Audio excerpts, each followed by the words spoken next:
শুভ সকাল বন্ধুরা, নতুন একটা সকালের জন্য সবাইকে স্বাগত জানাচ্ছি।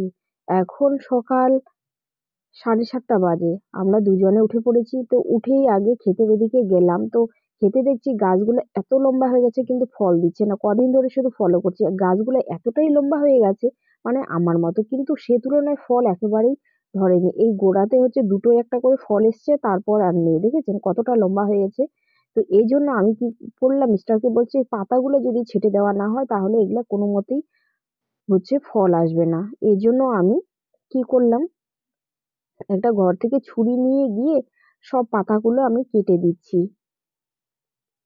এতটাই ঘন হয়ে গেছে জায়গা, মানে কি পাচ্ছে না। এদিকে একটু ছোট আছে কিন্তু সামনের দিকে খুব লম্বা হয়েছে। এইজন্য পাতাগুলোকে আমি কেটে দিয়েছি। এবার পাতাগুলো সবগুলা কাটা হওয়ার পরে আমি ক্ষেতের ভিতরে ঢুকে পড়লাম। এবার ওখানে একটা টমেটো গাছ আছে, সেই টমেটো গাছটা হচ্ছে পড়ে যাচ্ছে। মাটির সঙ্গে নুয়ে যাচ্ছে। এজন্য একটা হচ্ছে গাছের ডাল এনে সেটাকে লাগিয়ে দিচ্ছি। এবার গাছের ডালটা সোজা করে দিলে, একটু ওকে দাঁড় করে দিলেই বেশ সুন্দর হবে গাছটা, ফলও দেবে। না হলে ফল ধরলে, ফল আসলেও কিন্তু সেই ফলগুলা হচ্ছে নষ্ট হয়ে যাবে। এইজন্য গাছটাকে দাঁড় করে দিলাম আর নিচের পাতাগুলোকে কেটে দিলাম। এরপর কি করেছি, ওখানে একটা পালং গাছ আছে অনেকটা, অ একটা পালং গাছ কিন্তু এতটা বড় হয়ে গেছে, শুধু ডালগুলা কেটে নিচ্ছি উপরের দিকটা। কারণ একটা পালং গাছ রান্না করলে হবে না। বেশ কয়েকটা পালং গাছ আছে।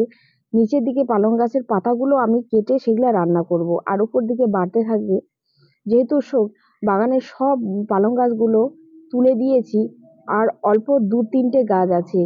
আর ছোট, ছোট কয়েকটা গাছ। দেখেছেন একটা গাছ থেকে কতগুলো পাতা বেরিয়েছে। পাতাগুলো অনেকটা বড় হয়ে গেছে।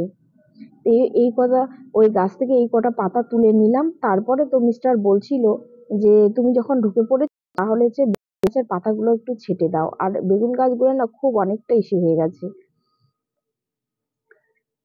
ঘন হয়ে গেছে। তো এখানেও আরেকটা পালং গাছ, ২ টো পালং গাছ আছে।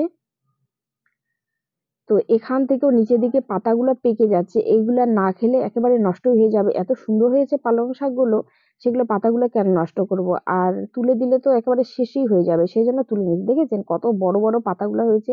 একেবারে শীতকালে পৌষ মাসে যেমন হচ্ছে পুঁই পাতাগুলো মোটা হয়ে যায়, ঠিক ওরকম হয়েছে। তো ২-১টা হচ্ছে শীট পড়ে গেছে, সেটাকে আমি ছিঁড়ে দিলাম। তারপরে বেশ কয়েকটা পাতাও তুলে নিলাম।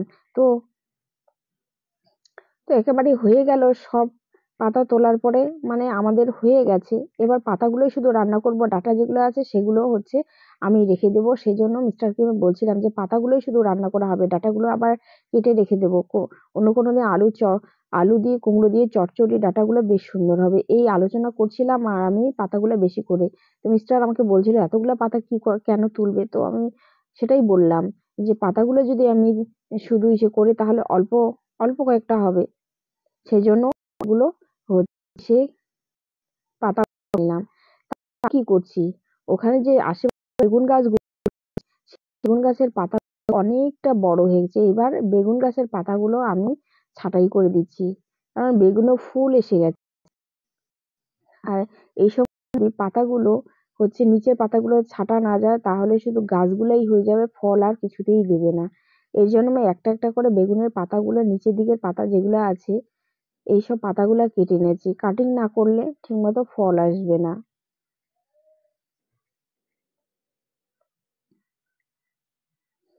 তো সকালবেলায় চলে গেছি, সকালবেলায় রান্না করব। আর এক ফাঁকে বারবার যদি আমি বাগানের ভিতর ঢুকি তাহলে যে বাগানটা শক্ত হয়ে যাবে। যেহেতু এখানে এঁটেল মাটি, পুরোপুরি এঁটেল মাটি, সেজন্য একবার ঢুকলে একবারেই হচ্ছে কাজটা সেরে আসতে হবে।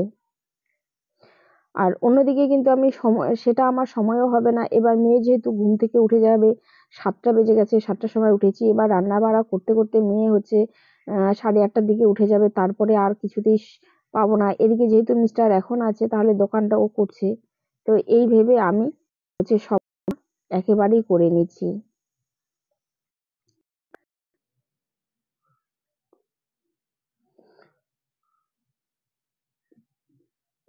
তো কাটা হয়ে গেল পাতাগুলো, পালং পাতাগুলো নিয়ে আমি আসছি। বের হতে আর কোথায় পারলাম, এদিকে মিস্টার দাঁড়িয়ে আছে, মিস্টারকেই আমি হচ্ছে দিচ্ছি। দেখেছেন কতগুলো পাতা তুলেছি।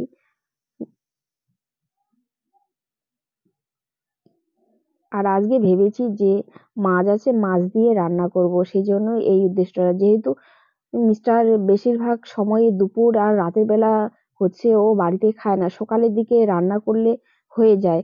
এবার বেশিরভাগই তো বাড়িতে মাছ মাংসটাই রান্না হয়, শাক পাতা এমনিতেই পছন্দ কম করে, তাই খাওয়া হয় না। হঠাৎ একদিন থাকলে সেটাই রান্না করতেই হয়। তো ফাইনালি রান্না করে খেতে বসে গেছি। এবার মিস্টার তো স্নান ধান করে রেডি হয়ে গেছে, প্রায় শুধু শার্ট পরবে আবার ডিউটি চলে যাবে।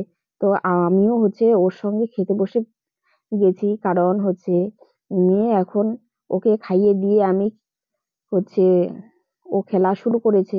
দেখেছেন কতটা আমি রান্না করার তরকারি, শাক নিয়ে বসে পড়েছি। ভাতের থেকে মনে হচ্ছে শাকেই বেশি। আমি কিন্তু খুব শাক পাতা খেতেই ভালোবাসি, আর মিস্টারও। তোমরাও কি আমাদের মতো শাক পাতা খেতে ভালোবাসো? কমেন্টে জানাবে অবশ্যই।